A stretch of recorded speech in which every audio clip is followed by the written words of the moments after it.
అస్సలు నమ్మశక్యంగా లేదు. ఏదో పొద్దున నేను బ్రేక్ఫాస్ట్ కూర్చొని మిస్సెస్ బ్రేక్ఫాస్ట్ చేస్తూ వాళ్ళ ప్రోగ్రామ్ ఏంటంటే ఇస్తున్న వర్ధంతి 1 year పోతున్నా అంటే ఇప్పుడే 1 year అయిందా, మొన్ననే ఉన్నాయంటే మొన్న రీసెంట్లీ మొన్న మనం అనిపిస్తుంది. ఈ సంవత్సరం చాలా గడిచిపోయింది. ఇక్కడ బాలెన్ సార్ వాళ్ళ మిస్సెస్ గారు మనందరూ కూడా పార్టీలో కఠినంగా వచ్చారు. జిటా బాలకృష్ణ అంటేనే భువనగిరి, నిజంగా భువనగిరి మంచి పేరు. బెంగళూరులో ఉన్నా కూడా మాధవరెడ్డి తర్వాత మన భువనగిరికి మంచి పేరు తీసుకొచ్చిన వ్యక్తి అంటే జిటా బాలకృష్ణ. ఎంతో గట్స్ అంటే ధైర్యం, గట్స్ ఉన్నాడు బాగా.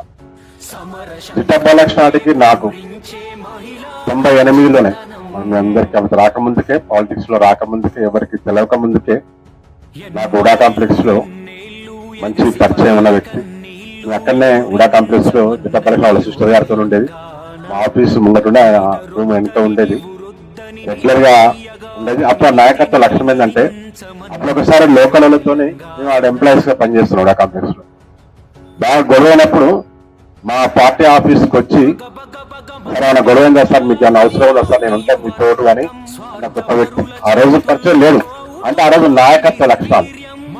ఏదైనా ప్రాబ్లం ఉందంటే, గొడవ అవుతుందంటే ఆ రోజు కథను వచ్చి నాయకత్వ లక్షణాన్ని చూపెట్టింది. అలాంటి గొప్ప వ్యక్తి జిటా బాలకృష్ణ గారు. చాలాసార్లు నేను బాధపడ్డ విషయాలు చాలా ఉన్నాయి.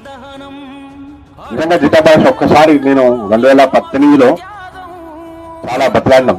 నార్మల్ చాలా ఇప్పుడు లైఫ్ చాలా బాగుండేది జిటా బాలకృష్ణ అంటే చెప్పదు కానీ ఆ రోజు సార్తో కూడా మాట్లాడి అంతా అయిపోయింది. మళ్ళీ ఎవరు ఏమేమి తెలియదు కానీ చాలా గొప్ప ఫ్యూచర్ ఉండేది.